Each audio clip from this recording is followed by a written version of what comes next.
Добрый вечер. В эфире информационный выпуск Камши Пшара. Сегодня в программе. Есть ли вероятность землетрясений в нашей стране? Какие природные факторы могут говорить о приближающейся катастрофе? У автошкол, в которых процент успешно сдавших экзамен на получение водительских прав ниже 60%, будут отзывать лицензию. Организаторы проекта Ацкера презентовали итоги исследования по наиболее экологичным способам утилизации твердых бытовых отходов. Спикер парламента Алаша Ашуба направил телеграмму соболезнования председателю Федерации абхазских культурных центров в Турции Мурату Махария в связи с землетрясением, повлекшим человеческие жертвы. Депутаты Народного собрания, как и все граждане нашей страны, потрясены сообщениями о последствиях мощного землетрясения, произошедшего в Турецкой Республике. Выражаем глубокие соболезнования родным и близким погибших и просим передать слова сочувствия и поддержки пострадавшим от этого стихийного бедствия, отмечается в телеграмме соболезнования. Лаша Ашуба также выразил соболезнования председателю Народного совета Сирийской Арабской Республики Хамуду Юсефу Сабагу. Число погибших при землетрясении в Сирии превысило 1500 человек. По обновленной информации, ранения в результате сейсмических толчков получили более 3500. При этом разбор завалов еще продолжается. Мы связались с чрезвычайным и полномочным послом Абхазии в Сирии Багратом Хутаба. Он рассказал о ситуации в Сирийской Арабской Республике. Все мы вместе скорбим с нашим братским народом в Сирии. Президент Республики Абхазия Аслан Георгиевич Пшаня вчера прислал официальную ноту, слова соболезнования, слова сочувствия, скорби. Это тяжелая утрата, тяжелая ситуация. Более 35 домов разрушено в городах Хама, Алеппо, Латакия, Тартус. Нанесен огромный ущерб. Землетрясение магнитудой 7,7 с последующим 7,8 баллов нанесла, помимо ущерба, огромное количество жертв. Без жилья остались несколько тысяч человек. Руководство Сирийской Арабской Республики делает все возможное, все необходимое для размещения тех людей, которые остались без жилья. Раненым оказывается максимальная помощь, поддержка. Создан фонд при поддержке первой леди президента Сирийской Арабской Республики, в котором мы непосредственно приняли активное участие, внесли более 10 миллионов лир сирийских в помощь. Подсчитать ущерб нанесенный пока сложно. Ведутся активные работы по извлечению завалов.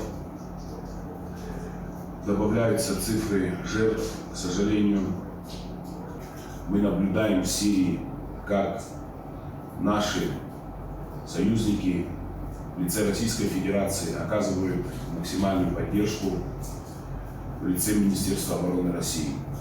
Мы в постоянном контакте с Министерством иностранных дел Сирийской Арабской Республики, с руководством и правительством Сирийской Арабской Республики, также с дипломатическими миссиями, аккредитованных Сирийской Арабской Республики, в частности, с Российской Федерацией.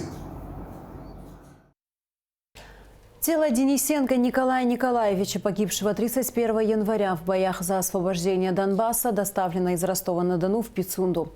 Тело бойца привезли на родину сотрудники медицинского управления МЧС Абхазии. Об этом сообщает пресс-служба спасательного ведомства.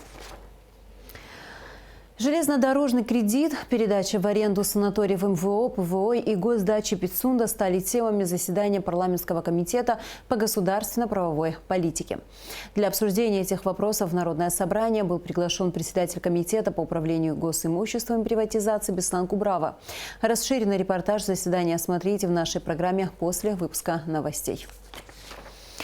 Госдума ратифицировала проект соглашения между Россией и Абхазией о взаимном зачете в выслугу лет службы в таможенных органах.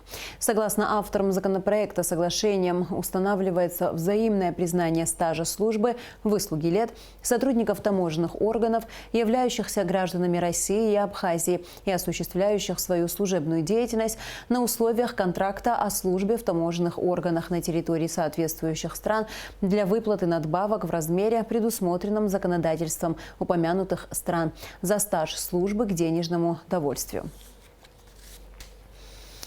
Сотрудниками городских управлений и районных отделов внутренних дел МВД Абхазии проводятся рейдовые мероприятия по выявлению незаконных подключений к электросети, объектов по добыче криптовалют и контролю за ранее отключенными майнинг-фермами. Менее чем за 2 суток правоохранителями изъято 278 аппаратов по добыче криптовалюты.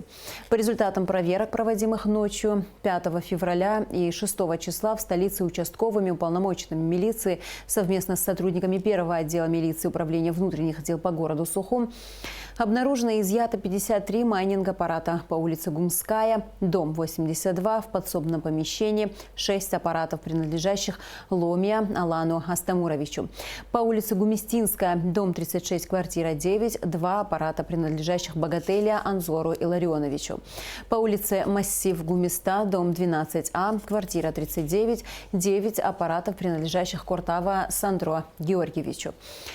По улице Гумистинская, дом 29, 8 аппаратов, принадлежащих Квирая Сабине Эдиковне. По улице Назадзе, дом 30, квартира 30, 3 аппарата, принадлежащие Инапшба Амирану Владимировичу. По улице Басария, дом 27, в подсобном помещении обнаружено 6 аппаратов. По улице Аяйра, дом 114, обнаружено 13 аппаратов. По улице Братьев Зонтария 6 аппаратов. Сотрудниками ОВД по Сухумскому району совместно с сотрудниками Департамента по техническому и энергетическому надзору госстандарта в селе Дзыкта обнаружено и изъято 3 аппарата, принадлежащих Акаба Марине Георгиевне. В селе Нижняя Шера 5 аппаратов, принадлежащих Сагаре Константину Тимуровичу. В селе Гумиста 75 аппаратов, принадлежащих Сушко Дмитрию Александровичу. Сотрудниками ОВД по Учимчирскому району совместно с СГБ, администрацией Учимчирского района, сотрудниками Черноморэнерго и госстандарта в селе Очкуара Учимчирского района на территории частного дома, принадлежащего Жгириная Раджири Вазовичу, обнаружены аппараты по добыче криптовалюты в количестве 110 единиц. В селе Река на территории частного дома, принадлежащего Квискири Эмзару Ражиковичу, обнаружены аппараты в количестве 32 единицы. Напоминаем, что в МВД действует горячая линия. Всех, кому известно о незаконной деятельности майнинг-объектов, МВД просит обращаться на телефон доверия. +7 940 920 20 95. WhatsApp, Telegram, Messenger, Instagram и Facebook. Продолжаем выпуск. За заслуги в области журналистики, многолетнюю плодотворную работу, почетное звание «Заслуженный журналист Республики Абхазия» присвоено Гургуле Аманане Михайловне, главному редактору информационного агентства «Пснопресс» РГО «Псномедиа». Соответствующий указ подписал президент Аслан Бжания. Задолженность Минздрава перед Абхазформацией в январе 2023 года погашена в размере 21 миллиона рублей. Всего долг составлял 30 миллионов рублей. Об этом доложил премьер-министру Александру Анква вице-премьер Владимир Делба на совещании по вопросам финансового обеспечения целевых программ и мероприятий в области здравоохранения. Глава правительства поручил Минздраву совместно с Минфином определить график погашения оставшейся суммы долга. Делба также доложил о выполнении поручения по погашению задолженности перед лечебными учреждениями России.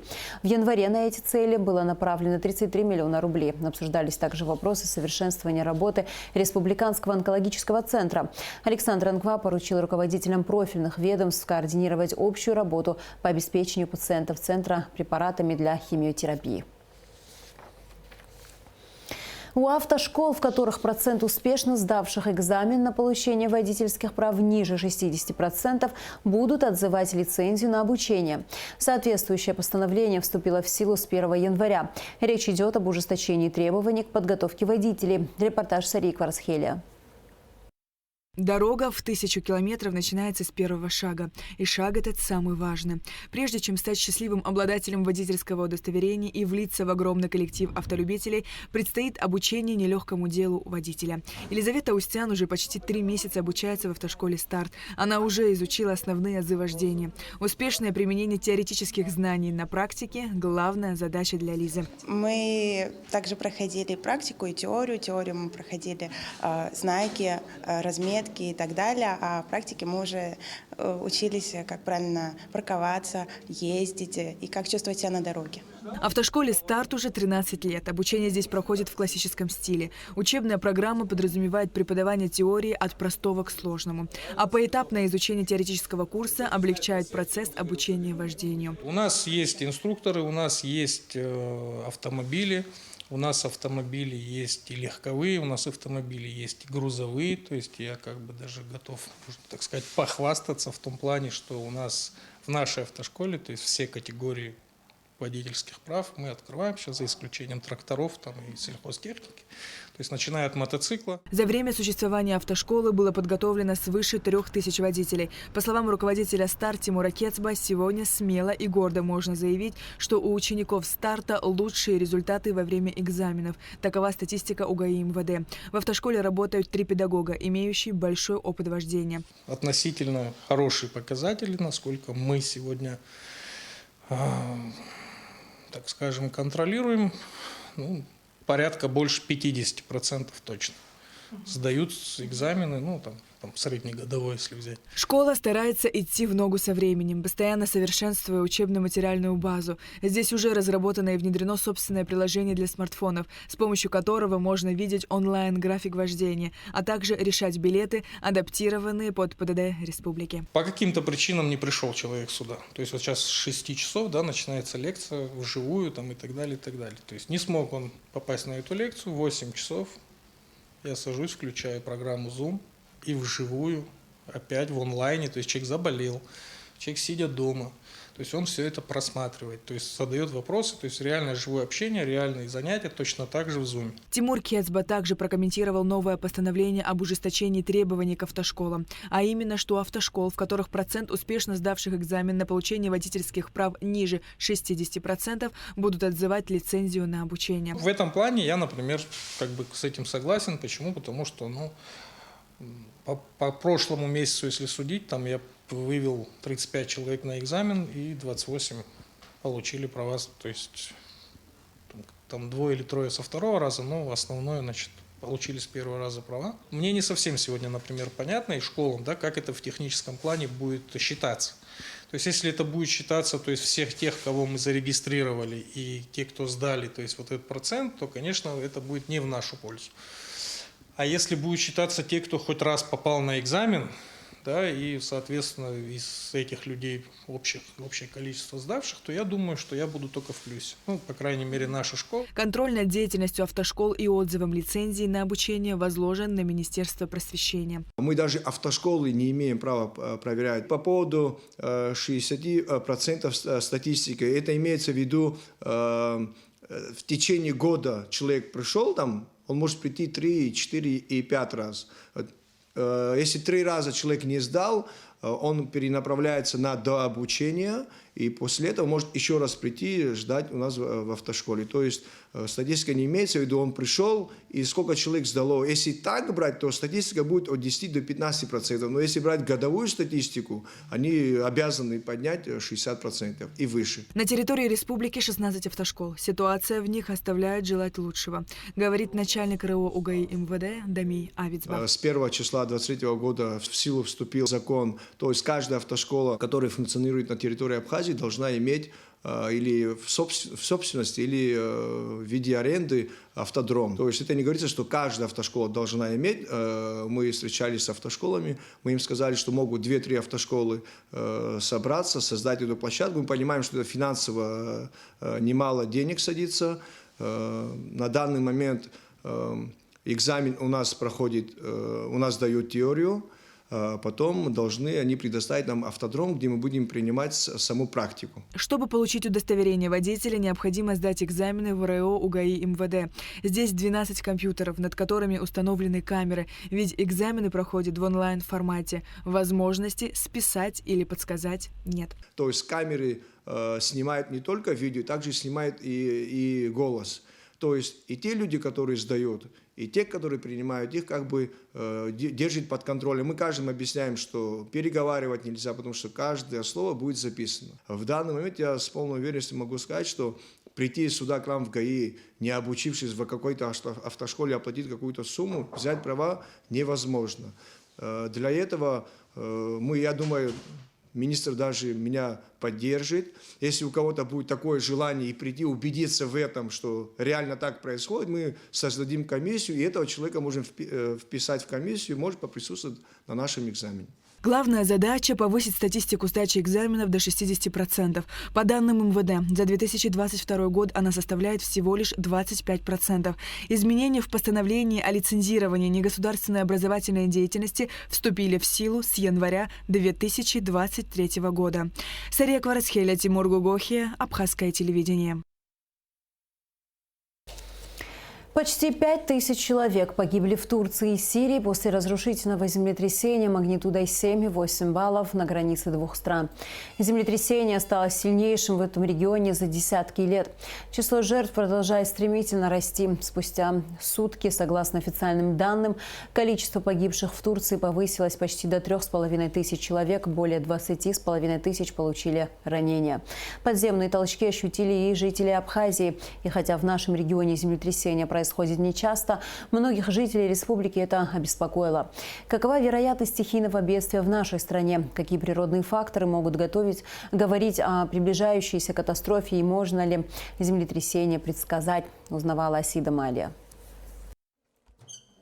Исфирь Яковлевна Майтоп, заместитель начальника Государственного управления по строительству и жилищно-коммунальному хозяйству, можно сказать, ровесница городов Абхазии. Ведь более 50 лет назад она начала работать в Государственном проектном институте градостроительства. Выпускница Владикавказского горно-металлургического института стояла у истоков работы над проектами зданий гражданского назначения в Абхазии. И важной задачей было отслеживать выполнение норм строительства по показателям сейсмологической устойчивости.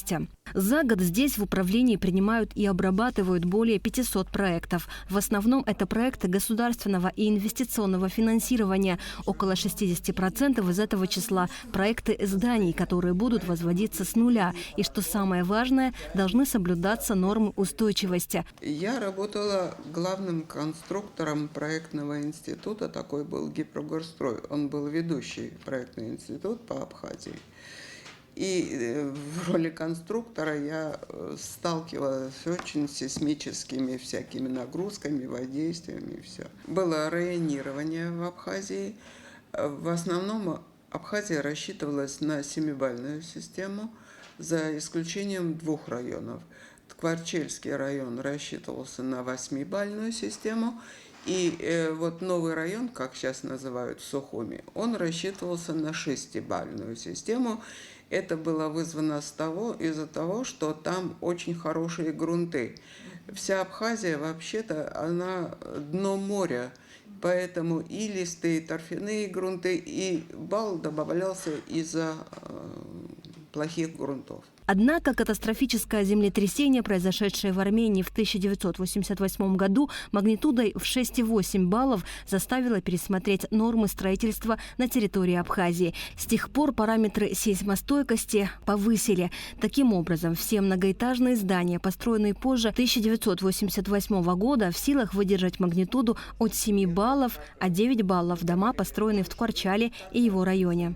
Везде по всей территории Абхазии подняли сейсмичность на 1 балл. Часть домов, которые очень старенькие, они построены по первой схеме, а вот вновь строящиеся по второй. Все дело в том, что провести районирование силами Республики Абхазии мы не можем. Мы связывались с управлением геологии и геодезии, тогда оно так называлось, потому что когда строили Имеретинскую долину, перед Олимпиадой, да, они там сделали сейсмичность 9 баллов. И наши тоже начинали 9, 8, вот так вот по-разному все это. И я понимаю, там тоже очень плохие грунты, там тоже такое же положение. И тогда, значит, ну, геологи уже сами определяют или 8, или 9 баллов. Но все дело в том, что у нас не все проекты, которые сейчас строятся, проходят экспертизу. В обязательном порядке проходят экспертизу, например, проекты инвестпрограммы. Когда идет инвестпрограмма, мы требуем, а проблему тех, значит, проектов, которые к нам не проходят экспертизу у нас, это частные дома. У нас сведений нету. В последний раз подземные толчки жители Абхазии ощутили в день землетрясений в Турции и Сирии, где фактически до основания разрушены несколько городов, а тела пострадавших до сих пор извлекают из-под завалов. Эпицентр землетрясения находился на юго-западе в горах, ближе к Средиземноморью. И то, что оно ощущалось в нашей стране, это норма, говорят ученые. По данным гидрометеорологического и экологического мониторинга Института экологии Абхазии, в республике землетрясения случаются каждый год, но магнитудой не более 3 баллов, и связаны они в основном с тектоническими сдвигами в недрах Кавказских гор, ведь это молодые растущие горы. По словам заместителя директора по научной работе единой геофизической службы Российской академии наук Руслана Дягилева, Кавказский регион считается сейсмоактивной территорией. У нас непрерывный мониторинг по всей стране, и на Кавказе в частности. Там несколько десятков станций работают. Все современные горы, которые отличаются именно большой высотой,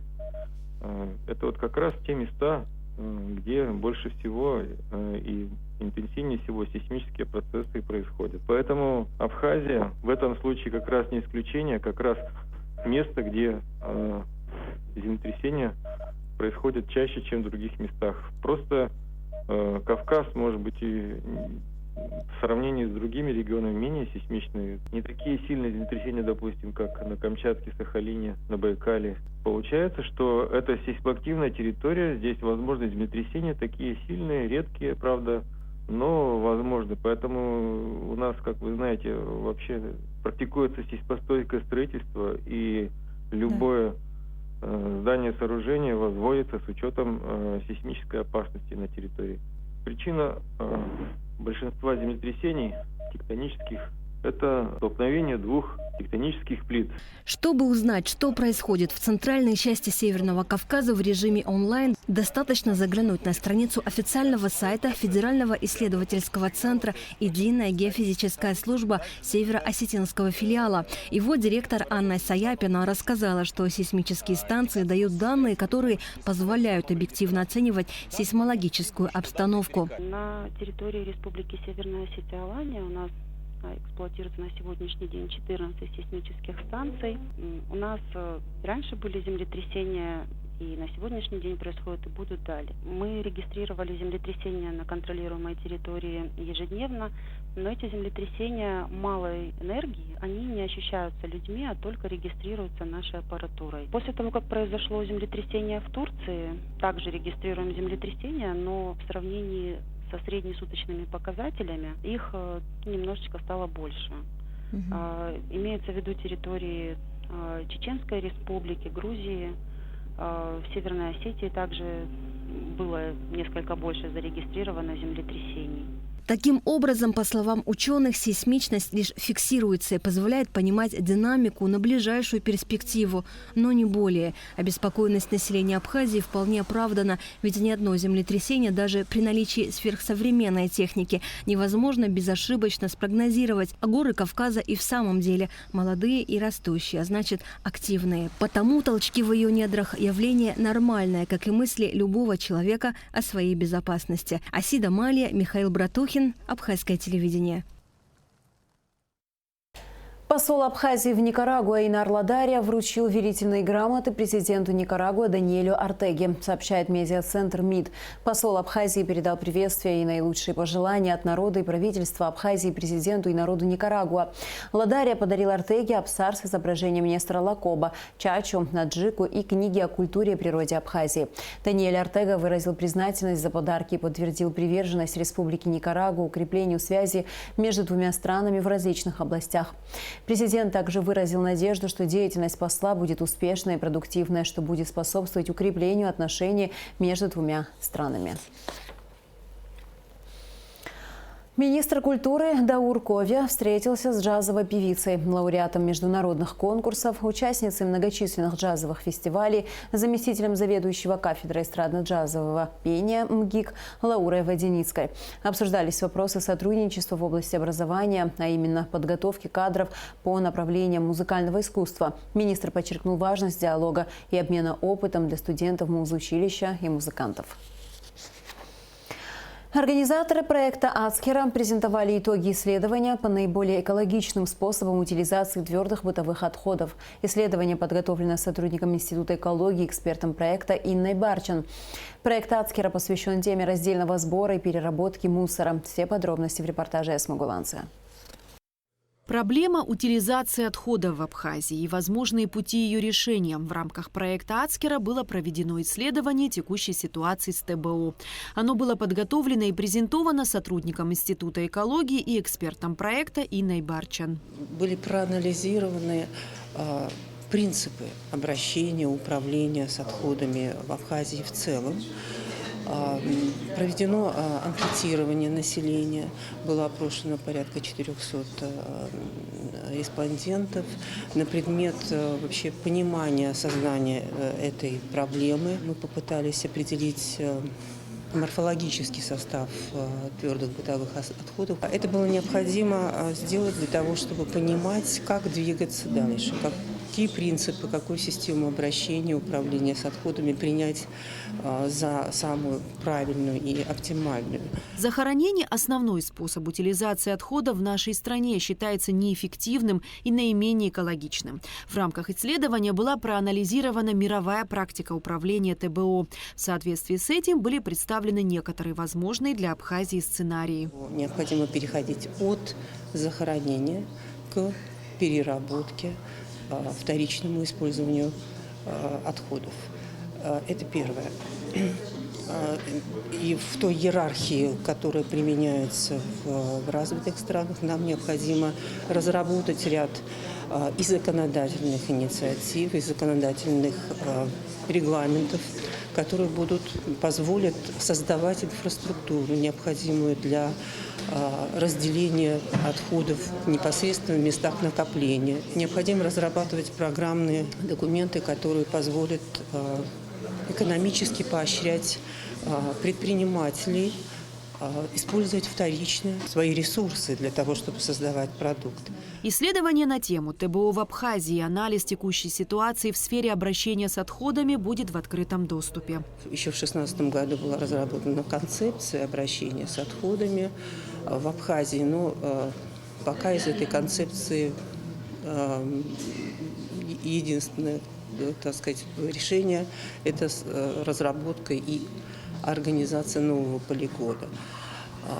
Там тоже были проведены определенный анализ. Мы частичные данные использовали из этой концепции, но, конечно, уже актуализировали по состоянию на сегодняшний день. Да, конечно, эти данные могут быть использованы профильными ведомствами. По мнению Инны Барчин, основным посылом экологической повестки должно стать предотвращение отходов в самом начале их производства. Это наиболее эффективный сценарий перехода от захоронения к переработке и вторичному использованию. Эсма Гуланзе, Раму Камкия, Абхазское телевидение. Пресс-служба Черноморэнерго сообщает, что в связи с высокими нагрузками в энергосистеме возможны внеплановые ограничения в подаче электроэнергии. При достижении на подстанциях пиковых величин они будут отключаться на 1 час. Далее о погоде. По сообщению гидрометцентра, в среду 8 февраля на территории Абхазии ожидается облачная погода с прояснениями, временами дождь разной интенсивности, переходящий в мокрый снег с дождем. Гроза, в горах снег. Температура воздуха ночью минус 1,4, днем 2,7 градусов, температура морской воды 9 градусов.